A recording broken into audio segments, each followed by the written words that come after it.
자, 오늘 함께 은혜 나누실 말씀 여호수아 15장 63절 한 절 보도록 하겠습니다.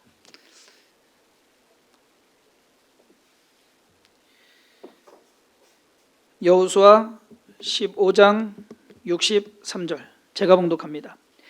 예루살렘 주민 여부스 족속을 유다 자손이 쫓아내지 못하였으므로 여부스 족속이 오늘까지 유다 자손과 함께 예루살렘에 거주하니라. 아멘. 가나안 땅을 정복하고 그 땅을 분배함에 있어서 유다 지파는 다른 지파보다 우위를 또는 우월성을 보이고 있습니다. 먼저 땅을 분배받았고요. 그리고 그 땅을 차지해 나감에 있어서도 무언가 도전적으로 그리고 또 열심으로 또 온전히 순종함으로 그 땅을 차지하고 그리고 그 땅에서 정착하는 것을 볼 수가 있습니다. 거기에다 더해서 지난주에 말씀드렸던 것처럼 갈렙과 온니엘 같은 믿음의 영웅들이 그 지파에 속해 있었던 것, 그것 또한 그들에게는 참 복이 아닌가. 자, 유다 지파가 땅을 분배받고 땅을 차지한 것에 대한 지명들이 여호수아 15장에 기록되어 있습니다. 유다 지파는요, 이스라엘을 이렇게 보면은요, 남쪽, 그러니까 반에서 조금 아래로 해서 남쪽은 거의 유다 지파가 땅을 차지했다라고 보셔도 과언은 아닐 것입니다. 유다 지파도 그랬고 다른 지파들도 이제 땅 15장부터 19장 거의 뭐 이렇게 쭉 땅 지명들만 쭉 나와요. 여러분들 그 지명들을 뭐 일일이 외울 필요도 없고 알 필요도 없고. 그러면서 땅을 다 차지하고 이렇게 나눴다. 그곳에서 살았다라고 하니까 그냥 뭐 잘 살았는지 임무 끝인 줄 알고 그렇게 생각을 합니다. 그런데 정작 그 땅을 다 차지한 것은 아니었다라는 겁니다. 그러니까 완전한 정복이 아니라 불완전한 정복이었습니다. 오늘 말씀에서 나오는 것처럼 예루살렘 주민 여부스 족속을 유다 자손이 쫓아내지 못하였으므로 라고 시작을 합니다. 여호수아 16장에서는 에브라임과 므낫세 지파가 어느 지역을 땅을 차지했다라고 16장에 쭉 기록합니다. 그러면서 마지막 10절에 그들이 게셀에 거주하는 가나안 족속을 쫓아내지 아니하였으므로 가나안 족속이 오늘까지 에브라임 가운데에 거주하며 노역하는 종이 되니라 라는 기록이 있습니다. 다 쫓아내야 되는데 쫓아내지 않고 두었다라는 겁니다. 여호수아 17장 기록도 마찬가지입니다. 12절과 13절 말씀에 그러나 므낫세 자손이 그 성읍들의 주민을 쫓아내지 못하며 가나안 족속이 결심하고 그 땅에 거주하였더니 이스라엘 자손이 강성한 후에야 가나안 족속에게 노역을 시켰고 다 쫓아내지 아니하였더라. 이 기록의 패턴이 있습니다. 그건 뭐냐? 이 땅을 차지했다. 어디 쭉 나열하다가 거의 마지막 부분에서 여기는 차지하지 못했다. 그냥 놔두었다, 그냥 넘어갔다라는. 저는 오늘 이러한 구절들을 가지고 예루살렘 주민 여부스 족속이라는 제목으로 가나안 땅을 정복한 이스라엘 백성들에게 있어서 정복하지 못한 예루살렘, 우리가 잘 아는 그 예루살렘이거든요. 그곳에 사는 여부스 족속, 과연 예루살렘은 무엇으로 의미하고 여부스 족속은 어떠한 것을 나타내는 것인가? 사실 3000년이 지난 지금 저와 여러분들의 삶 속에서도 우리에게 있어서의 예루살렘 본문에 나오는 그리고 우리에게 있어서의 여부스 족속이 있다라는 것입니다. 예루살렘은요, 사해로부터 이 동쪽 사해로부터 약 25km, 얼마 멀지 않습니다. 그리고 지중해, 서쪽으로는 지중해거든요. 지중해 연안으로는 55km. 그러다 보니까 양쪽으로 바닷가 가기가 상당히 쉬운 그러한. 높이로는 790m, 우암산 2배 정도보다 조금 더 높다고 보시면 됩니다. 여리고 성도 무너뜨리고 그 땅에 대단한 민족들도 다 쫓아내고 또 죽인 이 이스라엘 백성이 예루살렘은 점령하지 못했습니다. 못한 것인지 아니면 안 한 것인지, 저는 개인적으로 못한 것이 아니라 안 한 것이다, 그렇게 생각이 듭니다. 5년이 넘게 전쟁만 하던 이스라엘 백성들이 이제 어느 정도 땅을 차지하게 됩니다. 그 땅에서 큰 소리치는 존재가 됐습니다. 그리고 다른 민족들이 벌벌벌 떱니다. 자신들의 땅을 분배받아서 이제 그곳에서 정착해서 살아가기 시작합니다. 그러자 힘든 일은, 괜히 힘들고 어려운 일들은 하지 않으려고 하는 것은 아니었는지, 우리식으로 표현하면 배가 불렀습니다. 성경은 분명히 유다 자손이 쫓아내지 못하였다라고 해서 마치 불가능한 것처럼 이야기하는데, 못한 것보다는 안 한 것이 더 크지 않을까. 또 다른 가능성은 뭐냐면요, 이 예루살렘 지역이요, 자, 유다 지파가 받은 지역에서는 북쪽 끝이 예루살렘입니다. 반면에 그래서 여호수아 15장 8절에 보면 여부스 곧 예루살렘 남쪽이라고 해서 그곳이 유다 지파에 속했다라고 기록이 되어 있어요. 그런데 여호수아 18장을 가면 베냐민 자손, 그 바로 위에 받은 지파가 베냐민, 그 위로가 에브라임이거든요. 베냐민 지파가 받은 땅을 기록을 하면서 18장 16절에 또 흰놈의 골짜기로 내려가서 여부스 남쪽에 이르러 엔 로겔로 내려가고 라고 해서 이 여부스족 이 땅이 베냐민 지파에 속해 있다라고 설명을 합니다. 오히려 사사기로 넘어가잖아요. 사사기 1장 21절에 보면 베냐민 자손은 예루살렘에 거주하는 여부스 족속을 쫓아내지 못하였으므로 여부스 족속이 베냐민 자손과 함께 오늘까지 예루살렘에 거주하니라. 분명히 여호수아서 15장 16장에서는 예루살렘이 유다 지파 땅에 속한다고 나옵니다. 그런데 사사기를 가니까 이 예루살렘이 베냐민 지파 땅의 경계에 있다라는 겁니다. 그러다 보면 어떻게 돼요? 등한시 여기는 거예요. 내가 차지하지 않아도 쟤네한테 속한 것이다. 서로 지역적인 경계에 따라서, 우리나라도 왜 가끔 뉴스 나오잖아요. 경찰들 관할구역이 달라가지고서 저쪽 가서 신고하라고 하고 저쪽 가서 신고, 서로 미루는, 마치 예루살렘이 그러한 지형적인 위치에 있는 것은 아니냐. 결국 두 지파의 경계에 있는 데다가 거기다가 또 점령하기 힘든 곳이었습니다. 그러다 보니까 서로 안 하는 거예요. 결국 어떻게 됩니까? 차지하지 못합니다. 오랜 시간 동안 그곳이 정복되기까지 쉽지 않은 훗날, 하지만 그곳은 점령이 됩니다. 이스라엘의 수도가 되죠. 누구에 의해서 점령이 되느냐? 다윗 왕에 의해서 점령이 됩니다. 그러니까 사람들이 미루는 사람이 있는가 반면 그 땅을 차지하는 사람이 있더라라는 겁니다. 여호수아 때로부터 몇백 년이 지나고 난 후에서야 그 땅 여부스 족속을 멸하고 그리고 그곳을 차지하는 것. 사무엘하 5장 6절에서 10절 말씀에 보면 왕과 그의 부하들이 예루살렘으로 가서 그 땅 주민 여부스 사람을 치려하며 그 사람들이 다윗에게 이르되 내가 결코 이리로 들어오지 못하리라. 맹인과 다리 저는 자라도 너를 물리치리라 하니 그들 생각에는 다윗이 이리로 들어오지 못하리라 함이나 다윗이 시온 산성을 빼앗았으니 이는 다윗 성이라. 여부스 사람들이 얼마나 자만했느냐 하면은요, 야, 니네가 뭔데 여길 쳐들어오냐? 맹인과 다리 저는 사람도 니네는 이기겠다. 그렇게 얘기를 한 거예요. 그 땅에서 다른 땅을 다 차지해서도 자기네 땅을 차지하지 못했거든요.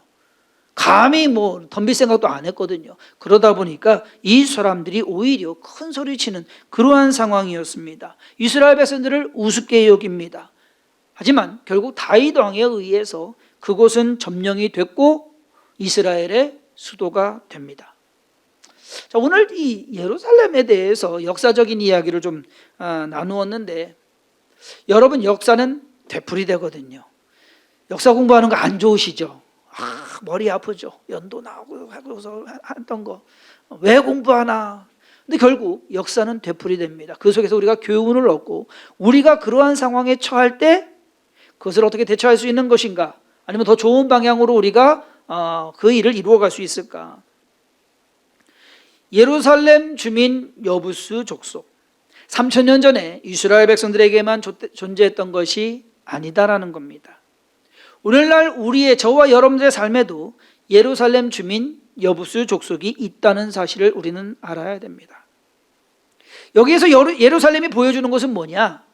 점령하기 어려운 곳, 하지만 한번 점령하면 가장 좋은 곳, 가장 중요한 곳, 가장 가치가 있는 곳. 예루살렘은 마치 보석과 같은 곳입니다. 가치는 있어서 갖고는 쉽지만 찾아내기도 쉽지 않고 돈을 주고 사기도 만만치 않은, 하지만 갖게 되면 그만큼의 가치나 그만큼의 중요성을 내가 얻게 되는 그러한 곳, 그것이 바로 예루살렘이다라는 겁니다. 다윗은 그곳을 점령하고 그곳에 자신의 성인 다윗성이라고 이름을 짓습니다. 그것이 바로 시온이고 그것이 이스라엘의 모든 수많은 역사 속에서도 이스라엘을 중심을 만드는, 이스라엘의 중심뿐만 아니라 전 세계 정치, 경제, 사회, 문화의 중심이 되고 무엇보다도 종교의 중심이 된 곳이 바로 예루살렘이다라는 것입니다. 삶을 살다 보면 예루살렘과 같은 일이 있고요, 예루살렘과 같은 물건이 있고요, 예루살렘과 같은 사람이 있습니다. 일 같은 경우에는 그런 거 있죠. 여러분들이 사업을 하면은 그런 거 있어요.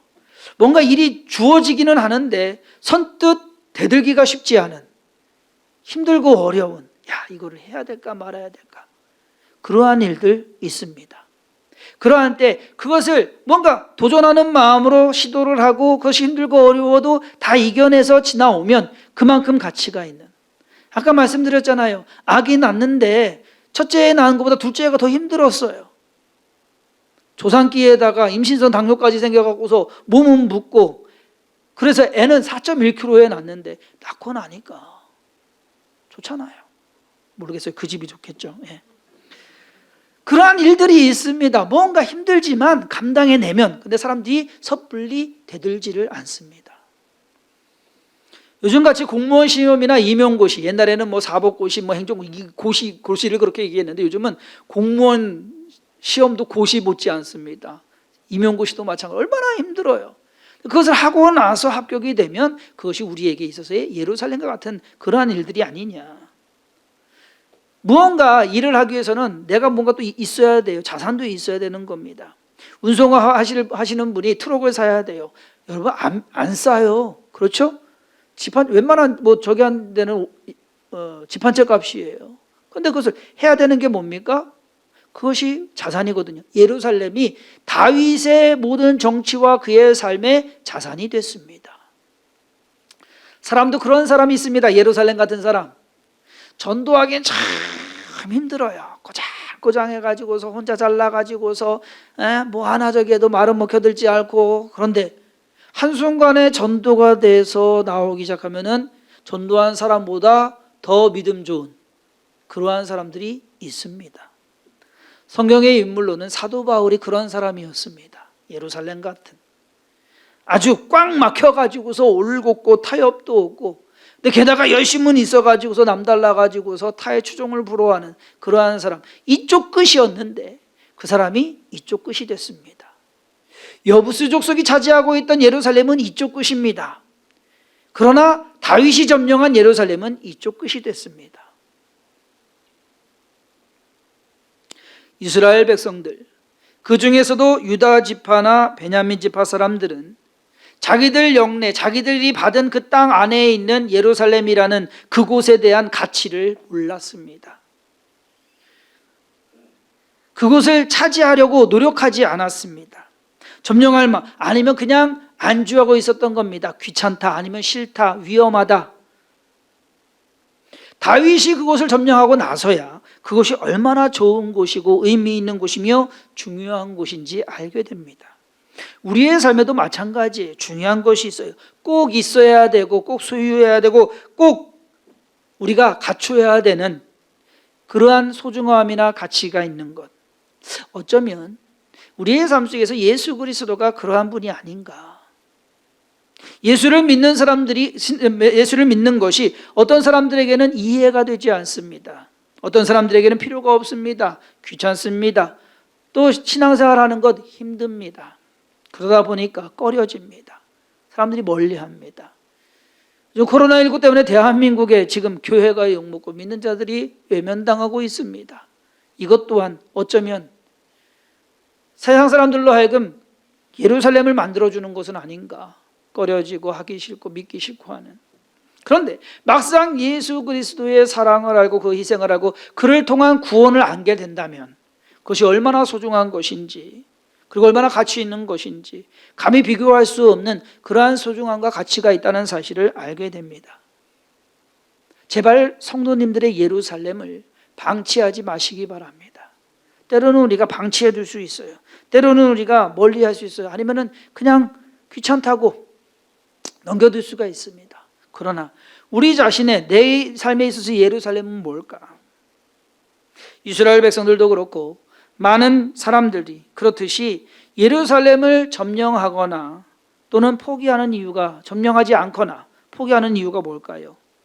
다른 이유 없습니다. 가장 큰 것은 그곳에 바로 여부수 주민이 살고 있기 때문이다라는 겁니다.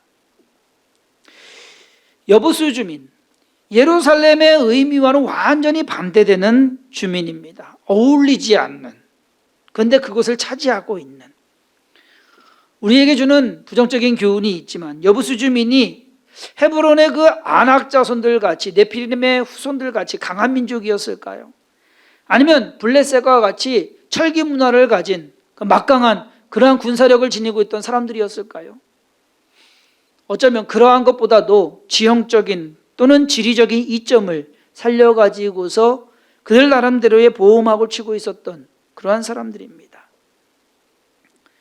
그러면서 세월이 지나면서 자연스럽게 이제는 이스라엘 백성들과 동화돼서 마치 그곳이 자기들 땅인, 그리고 자기들이 살아도 괜찮은, 그리고 그곳에서 오히려 이스라엘 백성들에게 안 좋은 영향을 끼치고 있는 그러한 민족.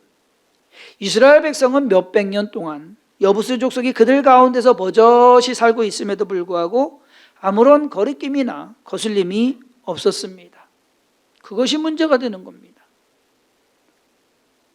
우리의 삶에서의 여부수 족속은 뭐냐? 죄의 습성입니다. 예수를 믿기는 시작했는데, 예루살렘이 되는데 세상에서 즐기던 것 그대로 있고요, 뭔가 버려야 될 것, 뭔가 끊어야 될 것, 그것을 그대로 가지고 있으면서 신앙생활하는 것, 그 자체가 어울리지 않는 예루살렘 주민 여부수 족속이 되는 겁니다. 우리에게 있어서의 또 다른 여부수 족속은 떼어내기 귀찮거나 제거하기 어려운 것들입니다. 이제 이번 주 주말이면 한마디로 민족 고유의 명절 설입니다. 하나님을 믿으면서 조상에게 차례를 지내는 것은 옳지가 않습니다. 그것이 바로 여부수다라는 겁니다. 없어야만 하지만 있는 것, 사람들이 떼어내야 되고 그쳐야 되고 없애야 되지만 그대로 가지고 있는 것, 왜? 귀찮아서. 아니, 그냥 있어도 상관없으니까. 이스라엘 백성이 가나안 땅을 정복하는 것은 그 땅에 있는 모든 7 족속을 몰아내는 것이었습니다. 그들을 죽이는 것이었습니다. 그리고 그 땅을 온전히 차지하는 것이었습니다. 그런데 기브온 주민은 속아서 살려주고요, 그렇죠? 여부수 주민은 힘들고 귀찮아서 살려두고요, 다른 가나안 족속들도 노비로 부려먹, 나중에 보면 그래요, 노비로 부려먹기 위해서 그들을 살려둡니다. 그냥 놔둡니다. 얼마나 좋아요, 여러분. 노비로 부려먹으니까 자기들 할 일, 힘든 일을 안 하고 시켜먹고 그러니까 얼마나 좋습니까? 그러니까 그냥 놔두는 거예요. 그것이 잘못된 것인 줄도 모르고 죄인 줄도 모르고 그냥 편하고 좋은 거 차지하고 가는 겁니다. 그런데 우리가 예수님을 믿고 신앙생활을 해나가는 것은요, 편하고 좋은 것을 위해서 간다고 한다면 엉뚱한 길로 가기가 참 쉽습니다. 제가 군대 가서요, 이등병 때 바짝 군기가 들었을 때에는 주일날 교회 가고 싶어가지고, 근데 교회를 가려면 전방이라 중대 본부 있는 데까지 가야 돼요. 그러면은 약 4km 정도를 걸어가야 돼요. 혼자는 못 가요. 누군가가 같이 가줘야 돼요. 3인 1조로 해가지고서 다녀야 되거든. 이등병 때는 그냥 저기 해가지고서 교회 가야 됩니다. 토요일날 밤에 전무할 때 내일 교회 가야 됩니다. 그래도 감사하고 고참, 야, 저 교회 간다는데 같이 갈 사람? 그러니까 좀 찔렸는지, 신앙생활 하던 우리 위에 상병이 제가 가겠습니다. 그래서 그렇게 가서 신앙생활 했어요. 세월이 흘러서 병장이 됐습니다. 주일이 됐습니다. 제가 일어나질 않으니까 선임하사가 발로 뻥 차면서 야 교회 가야지.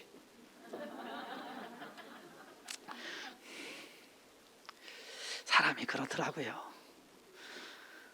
그러니까 뭔가 분명히 해야 되는 것이 있어야 되는데 우리가 쉽고 편한 것, 그러한 속에서 버려야 될 것, 그리고 선을 두어야 될 것, 하지 말아야 될 것, 이 모든 것을 잘 해나가야 되는데 그냥 어영부영 대충 하는 부분들이 없지 않아 있다라는 겁니다. 우리가 하나님을 섬기고 예수님을 따르는 삶을 산다고 한다면 때로는 매몰쳐야 됩니다. 마태복음 10장 34절부터 39절에 보면 내가 세상에 화평을 주러 온 줄로 아느냐? 화평이 아니요 검을 주러 왔노라. 내가 온 것은 사람이 그 아버지와 딸이 어머니와 며느리가 시어머니와 불화하게 하려 함이니 사람의 원수가 자기 집안 식구라. 아버지나 어머니를 나보다 더 사랑하는 자는 내게 합당하지 아니하고 아들이나 딸을 나보다 더 사랑하는 자도 내게 합당하지 아니하며 또 자기 십자가를 지고 나를 따르지 않는 자도 내게 합당하지 아니하니라. 자기 목숨을 얻는 자는 잃을 것이요 나를 위하여 자기 목숨을 잃는 자는 얻으리라. 지금 유다 지파도 그렇고 베냐민 지파도 그렇고 목숨 걸고 갈렙처럼 예루살렘을 차지할 때까지 계속 점령해 가야 됐습니다. 전쟁을 치렀어야 됩니다. 싸웠어야 됩니다. 그런데 멈춰 섰습니다. 우리가 예수 그리스도를 믿고 참된 제자의 삶을 살기를 원한다면 버려야 하고 멈춰야 하고 없애야 하고 그만두어야 할 일들과 생각들과 사상들이 의외로 많다는 사실에 우리는 주목해야 합니다. 다윗이 예루살렘을 점령하고 그것을 다윗성으로 명하고 그곳에서 그의 삶뿐만 아니라 나라의 정치도 그것을 중심으로 했고요. 믿음의 유업도 그곳에서 이어갔고요. 솔로몬 성전이 쓴 곳도 예루살렘이었다라는 겁니다. 지금 우리의 삶에서 점령하지 못한 아니면 점령하지 않는 예루살렘은 무엇인지, 그리고 그것을 하지 못하도록 우리를 방해하고 있는 무기력하게 만드는 여부수 족속은 무엇인지 우리 스스로를 돌아봐야 할 때입니다. 어쩌면 지금 당장 코로나19가 우리로 하여금 예루살렘을 차지하지 못하고 예루살렘을 유지하지 못하게 하는 여부수 족속과 같은 그러한 존재가 아닌가 하는 생각을 하게 됩니다. 코로나19 때문에 교회 가지 말고 힘들어 위험해, 신앙생활 대충 해, 지금 상황은 그냥 넘어가기만 하면 되는 거고, 그렇지 않습니까? 어쩌면 우리 스스로가 예루살렘을 차지하지 못하는 여부수 족속, 그것을 방해하는 여부수 족속을 그냥 허용하고 있는 그러한 모습은 아닌지. 코로나19도 이기고 믿음도 지키고 하나님의 자녀로서 예수 그리스도의 제자와 군사로서 이 땅에서 살아가야 되는 그 사명을 지켜가는 것, 그것이 저와 여러분들의 해야 될 역할이고 일이다라는 것. 누가 챙겨주는 것도 아닙니다. 그렇다고 해서 그냥 두어서도 안 됩니다. 한국교회의 지금의 모습, 이렇게 두다가는 진짜 예루살렘 주민 여부수 족속, 그것을 끊지 못하는, 그 문제를 해결하지 못하는, 그것으로 인해서 더 힘들어지는, 여러분 결국 어떻게 됩니까? 편하자고, 힘들기 때문에 안 한다고 놔두었던 그러한 족속들, 가나안 족속들, 나중에 그들이 이스라엘 백성들을 더 힘들게 합니다. 더 어렵게 합니다. 더 망가지게 합니다. 더 죄악에 빠지게 합니다.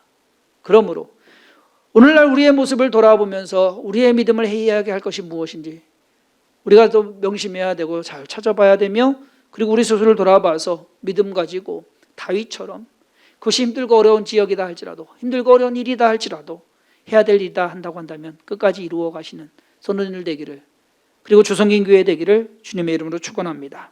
기도하겠습니다. 하나님께서 우리의 모든 삶을 주관하고 인도해 가십니다. 믿음으로 나아가는 우리의 삶이 되게 하여 주옵소서. 예루살렘 주민 여부수 족속은 참으로 어울리지 않는 그러한 문구입니다. 그럼에도 버젓이 그들이 몇백 년 동안 그 땅을 차지하고 그 땅에서 살아가고 그 땅에서 당당하게 지냈습니다. 어쩌면 죄의 모습이 우리의 삶을 당당하게 지배하고 있는 것은 아닌지 다시금 돌아보게 하여 주시옵시고, 내 삶 속에서의 예루살렘을 찾게 하시고 또 만들게 하시고 또 구하게 하시고 또 이루게 하여 주옵소서. 믿음 지켜나가며 주의 영광 가운데 쓰임받는 것에 감사하며 또 맡은 삶을 잘 이루어가는 매일의 삶 가운데 하나님의 풍성하신 은혜를 경험하는 우리의 삶이 되기를 바라옵고, 예수님의 이름으로 간절히 축복하며 기도했사옵나이다. 아멘. 아멘.